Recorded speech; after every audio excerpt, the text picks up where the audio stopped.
Mi nombre es Andrés Castillo, soy defensor de derechos humanos y gestor social.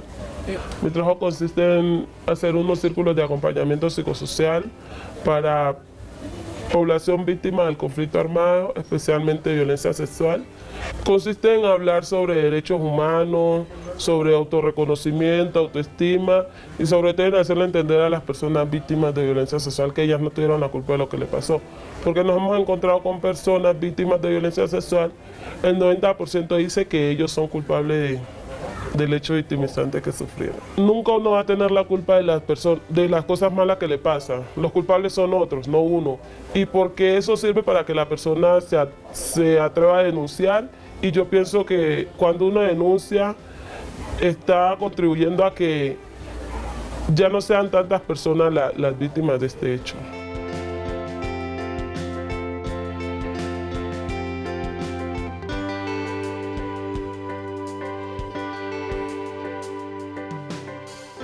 Mi nombre es Eric Fernández, soy sociólogo de profesión, pero ahora es cuando recién estoy como empezando a ejercer esta carrera. Eric es un muchacho muy inquieto, él es inquieto, él se preocupa mucho por su comunidad, él a toda hora vive pendiente qué le podemos proporcionar y qué ideas nuevas incentivar en su población. Yo nací en Portacís, Putumayo, el 11 de febrero de 1980.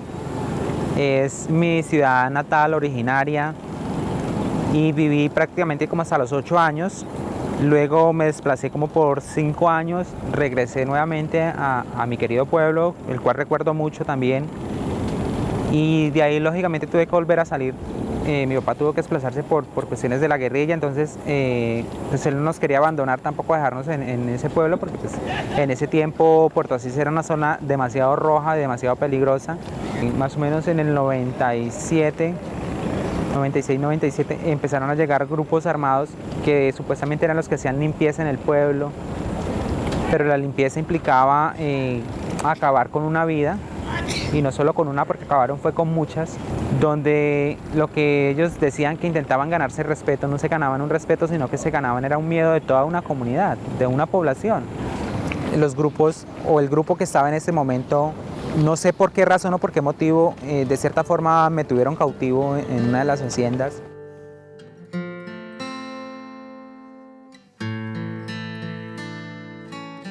Yo viví en Tumaco. Siempre fue una niña que nunca sintió atracción por los niños, siempre sintió atracción por las niñas, nunca jugué con muñecas, con ollitas, siempre jugué trompo, bola, fútbol.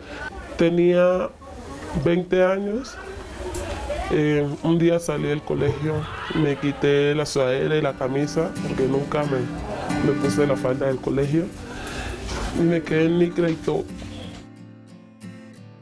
De repente entró a mi casa un tipo. En el barrio decían que era de un grupo armado y así fue como él se presentó en el barrio. Me dijo que yo era muy linda, que yo porque me estaba desperdiciando siendo maricona, porque es el término que utilizan para personas de sexualidad diversa en Tumaco. Que él me iba a poner a vivir como una reina, que me iba a dar todo lo que yo quisiera y que él tenía el poder para hacerlo y que entonces yo le dije que se fuera de mi casa, que a mí me gustaban las mujeres y que yo no lo había invitado a él a mi casa.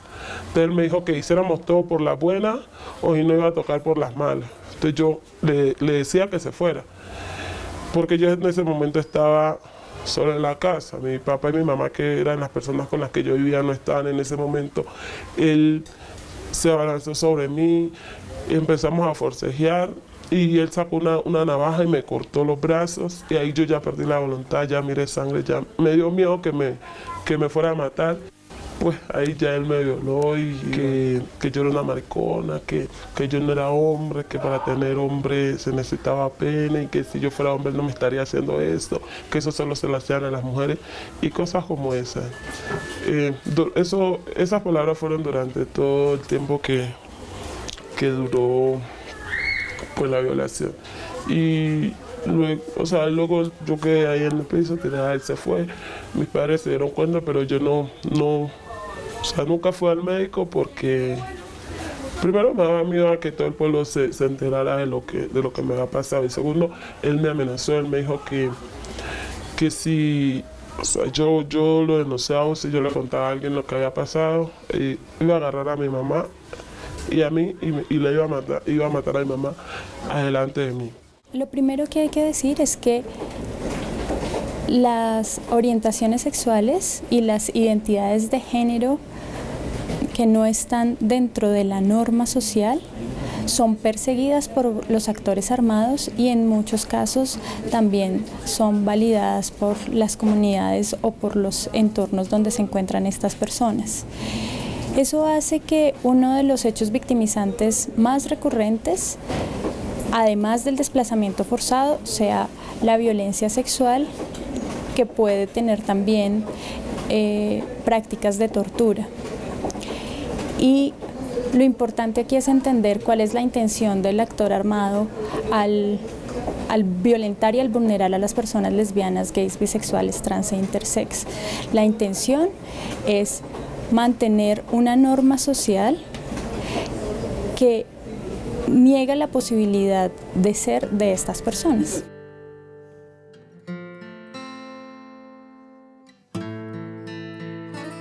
Estuve como más o menos 2-3 meses en las cuales de una casa no podía bajar del segundo piso al primero, donde solamente podía andar una habitación y máximo estar en un pedacito de sala cuando no había nadie ahí, de resto me tocaba estar encerrado.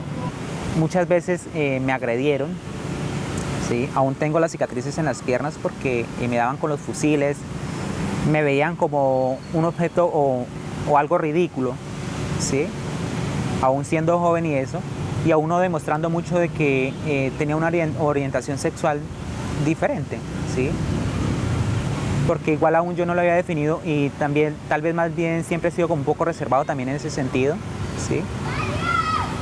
Entonces, a pesar de todo, porque pues era muy callado y que no sé qué, entonces me consideraban niña y cosas así, ya de cierta forma degradante, trataban de humillarme de que yo tenía que desnudarme delante de ellos cuando estaban borrachos ya en sus fiestas, y aún así cuando yo hacía esas cosas que me ponían a hacer, después me golpeaban. Uno aprende como a convivir con eso, pero no porque uno lo quiera hacer, sino porque tiene que aceptarlo de cierta forma, y eso también lo degrada mucho a uno. Poco a poco me fui como ganando más la confianza de este señor Garganta, y quien de una u otra forma fue con quien me gané la confianza de pronto. Dos tipos pues, que siempre me habían tenido como el ojo encima a que yo tenía que de pronto desaparecer o porque les caía mal, porque era de pronto un consentido de alguien ahí que me protegía y no sabían por qué. Me arrastraron como hasta un establo que hay ahí en la hacienda. Trataron de abusarme de cierta forma y me golpeaban y no sé cómo llegó. Entonces al escuchar todo el alboroto, pues llegó hasta allá y vio que era que me estaban maltratando y que me iban a matar. Porque inclusive ya me tenían un arma apuntando y que entonces ya él, ahí fue donde me defendió y él mismo los acribilló ahí, ¿sí? Delante mío.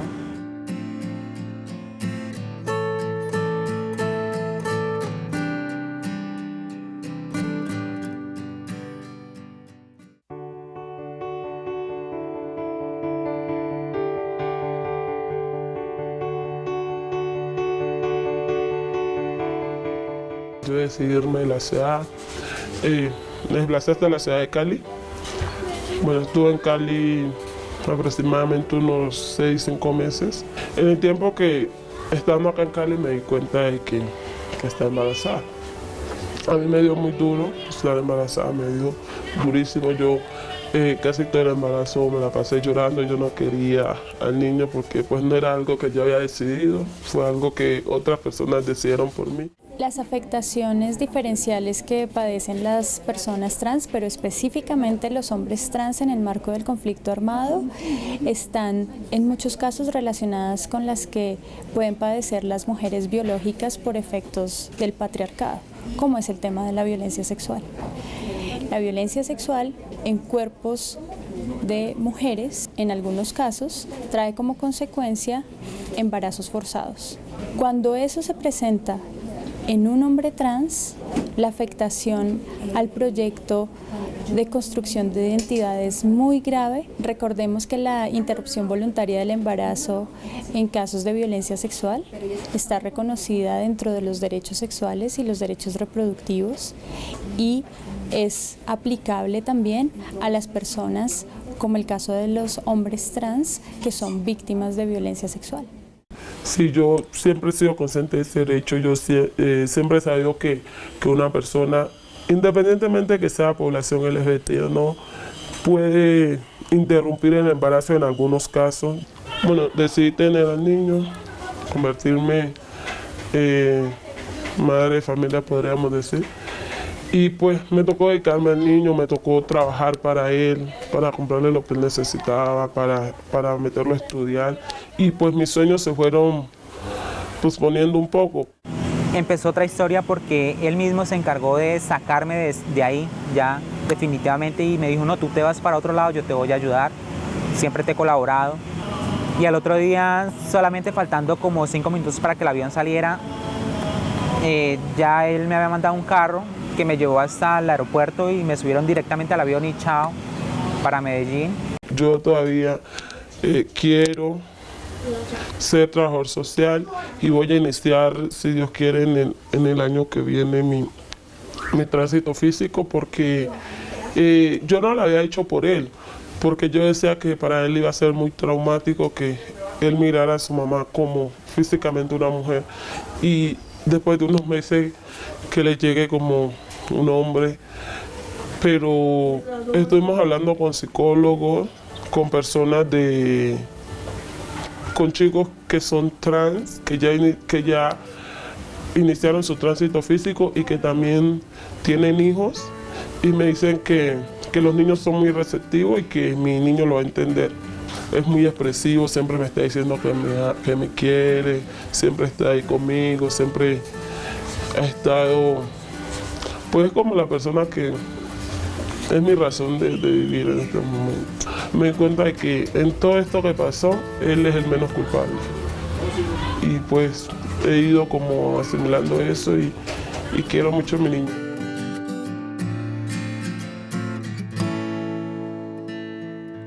Cuando pude volver a comunicarme con mi familia, que después de tanto tiempo no había podido ver, más o menos 3, 4 años, donde no sabía nada de mi papá ni mi mamá, ni ellos sabían de mí. Por casualidad me encontré a alguien en el centro comercial donde trabajaba, que era de Puerto Asís. Entonces lo primero que él hace es, regálame media hora y yo voy y busco a tu mamá, y si la encuentro yo la traigo y le regalo los minutos para que te llame. Como a los 15, 18 minutos fue que recibí la llamada. Ya escucho a mi mamá ahí llorando y hijo, gracias a Dios, no sé qué. Entonces yo también, mami, te quiero, te extraño. O sea, mi papá, mi mamá, o sea, mi hermano, ¿cómo están? Y no, yo estoy bien, gracias a Dios. Ya pues de hablar con mi mamá y todo eso, creo que pasaron 5 días cuando ella ya estaba en Medellín buscándome. Pues yo regresé con mi mamá con toda la ilusión.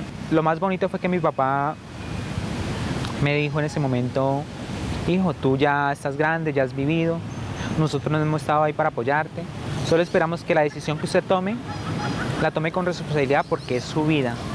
Entonces son cosas también que lo alimentan y le dan esa fuerza a uno para decir, yo soy esto, yo soy lo que soy, gracias a mis padres, de ser de pronto gay, ¿sí? De ser de un gremio, de representarlos abiertamente y de no solamente pensar en ellos, ni tampoco de representarlos, sino en querer trabajar con ellos. Yo siempre he contado con el apoyo de mi familia. En esa parte siempre me han apoyado, o sea, ellos siempre me han aceptado. La población LGBTI es una población muy grande hasta ahora, o sea, que es como la población que se reconoce como el LGBTI, sin contar las personas que por miedo a la discriminación, por miedo a la homofobia, no se han declarado como población LGBTI. Todos los seres humanos tenemos el derecho a decidir libremente nuestra orientación sexual y nuestra identidad de género.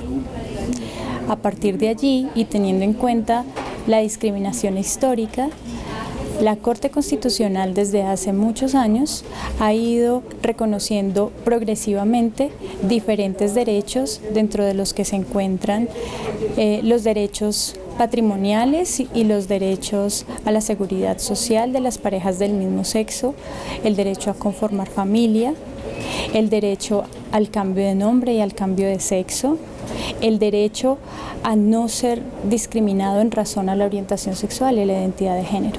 Ya la última vez cuando ya estaba en Medellín, que ya después de estos 3 intentos, ya en Medellín pues alguien me invitó para a conocer esta región que es tan bonita, donde he podido volver a caminar tranquilo, donde he podido volver a construir un modo de vida, ¿sí? Donde todo lo que aprendí en otros lados, de todas las cosas que hice, acá las materializo, las reflejo con las comunidades, ¿sí? Tengo un programa que se llama Mi Derecho es tu Derecho, que es un programa de educación, divulgación y promoción de los derechos humanos. Buenas tardes, nuevamente estoy aquí con ustedes y recuerden que este es nuestro programa Mi Derecho es tu Derecho. Agradecemos nuevamente al Ejército Nacional por prestarnos los espacios. Bueno, Eric en el departamento del Amazonas es considerado como un promotor de los derechos humanos, una persona que vela porque cada uno realmente conozca hasta dónde va su derecho, y lo consideramos aquí parte pues de nuestro equipo de trabajo porque nosotros también estamos muy interesados en el tema de la promoción y respeto por los derechos humanos. Entonces es parte acá de la familia de la Brigada de Selva número 26. Pues nuestras unidades tienen unas oficinas dedicadas precisamente no solamente a la promoción de los derechos humanos, sino a todo el tema de docencia y todo lo que tiene que ver con la implementación de todas estas iniciativas y esta política que en este momento tiene el Ejército. Por esta razón hemos considerado que todo lo que tenga que ver con estas iniciativas pues es muy interesante para nosotros y lo vamos a seguir promulgando. Para llevarlo más allá de simplemente ir a dar una charla, pues lo llevamos a un programa radial, ¿sí? Aparte del programa radial, realizamos diferentes actividades sociales, ¿sí? Con las cuales siempre nombramos que mi derecho es tu derecho, porque todos tenemos los mismos derechos. Y ya hoy en día la gente lo ha aprendido como a identificarse con esa palabra, ¿sí? Ya la gente ha aprendido hemos creado un poco de conciencia. Dentro de nuestras líneas estratégicas está precisamente eso, el trabajo coordinado con toda la institucionalidad, en este caso pues de todas las instituciones que tienen que ver con la promoción y respeto por los derechos humanos. Entonces una sola persona realmente no puede hacer todo el trabajo. Nosotros somos plenos conocedores de eso y trabajamos con todas las entidades que estén interesadas, en este caso en el respeto de los derechos humanos. Al principio se miraba como de una manera grotesca hacia esta población. Hoy en día se ve como el respeto. Eric ha hecho de que suban como el nivel, porque ellos también estaban acostumbrados como a otro medio. Entonces han hecho como, se les ha llenado de instrucciones, de parte pedagógica, porque se necesitaba mucho de eso, el apoyo pedagógico para que ellos pudieran como salir de muchos de su encierro, de salir del closet como se dice, pero entonces han subido un estatus más dentro del departamento, dentro de nuestra población. Para eso se está luchando, para que nos reconozcan como población diferente y que la gente aprenda a entender que todas las personas tenemos formas de pensar y que hay inclinaciones sexuales diversas, que toda la gente no puede ser como nosotros y que se debe respetar el derecho a la libre expresión, a la libre orientación sexual, que la gente mire que no hay ningún problema en que dos mujeres anden agarradas de la mano, en que dos hombres anden agarrados de la mano y si quieren hacer demostraciones de afecto en público lo puedan hacer.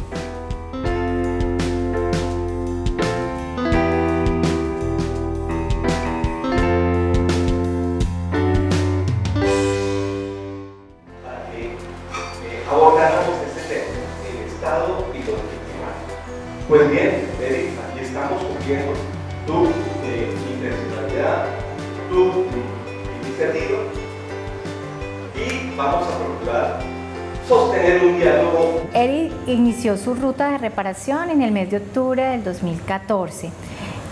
Aquí ha estado acompañado mediante los talleres de inversión adecuada a los recursos, ha tenido el apoyo y el acompañamiento de los profesionales de reparación de la Dirección Territorial, específicamente de la oficina de acá de Amazonas, y él, cuando se le dio a conocer sus beneficios, sus derechos y de su reparación integral, decidió acceder a esa medida de satisfacción que es precisamente ese foro que quiso llamarlo Mi Derecho es tu Derecho.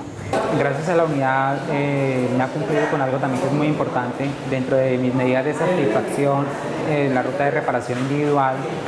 Escogí como dentro de esta medida algo pedagógico. Y para mí algo pedagógico era poder compartir con todos una experiencia también más de mi vida y sobre todo agradecimiento de superación. La idea es que desde este punto empecemos a reconstruir parte de un tejido social que día a día se ha ido decayendo y que la misma comunidad ha ido estigmatizando, y de que cada uno se lleve un pedacito de todo lo que adquieran hoy aquí, y que desde sus casas, desde sus propias vivencias, empiecen a reconocerse y empiecen a trabajar. Cuyo objetivo era resaltar a la población víctima del Amazonas, que ellos pueden seguir adelante, que pueden dejar atrás esa condición de víctima y pasar a esa condición de sobreviviente. Yo pienso que la medida de satisfacción que él pidió está relacionada con el hecho de que él siente que su derecho es un derecho que todos merecemos. Digamos que el proceso de reconciliación y el proceso de reparación no es una reparación para él, sino es una reparación de la sociedad en la que él en este momento está viviendo. Y él nota cuáles son las cosas neurálgicas que esta sociedad vive, cuáles con su población LGTBI, con su población víctima, pero también con otros grupos sociales. Él se da cuenta de lo que le pasa a las mujeres. Él se da cuenta cuán vulnerados son los derechos de las mujeres cuando esa cultura machista las golpea, esa cultura machista las agrede. Entonces, en esa medida, todas las acciones, digamos, que yo veo que él adelanta, están pensadas desde, tenemos un grupo al que no le estamos garantizando los derechos. Hablamos de los temas, ¿sí? El Estado y los victimarios, ¿sí? Los victimarios frente a las víctimas y la propuesta de paz. Y a mí me gusta innovar y sé que lo necesitamos, no solo por mí, lo hago y no lo hice solamente, o sea, no lo hice por mí como medida de satisfacción, sino que lo hice como garantía para otras personas que yo veía que necesitaban, ¿sí? Que estos puntos fueran tocados y que en ningún estado o en ningún momento dentro de sus mismas comunidades o sus entes territoriales lo habían hecho, donde a través de esta medida ellos pudieran interlocutar.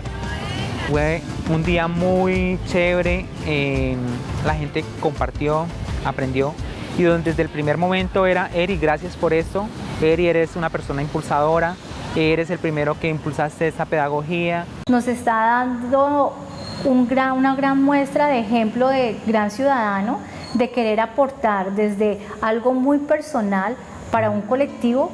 Nos está significando ese aporte que él quiere en el crecimiento personal de cada una de las víctimas y cómo desde cada uno como ser humano puede construir a ese proceso de paz. La reparación integral a las personas lesbianas, gays, bisexuales, trans e intersex es muy importante tanto para el Estado como para la sociedad en general, porque es la oportunidad de transformar esos patrones históricos de discriminación que hacen que ni en la familia, ni en la escuela, ni en los espacios públicos, las personas que tienen una orientación sexual, una identidad de género no hegemónica, puedan gozar plenamente de sus derechos.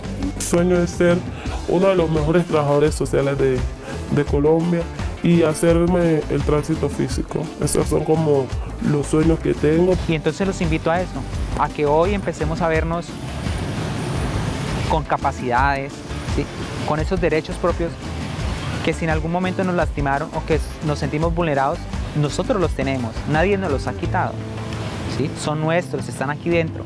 Entonces despertemos ese ser interior, despertemos esa esperanza, despertemos esos sueños nuevamente y luchemos por ellos, ¿sí? No luchemos con armas, no luchemos con odios, con rencores, luchemos con el corazón.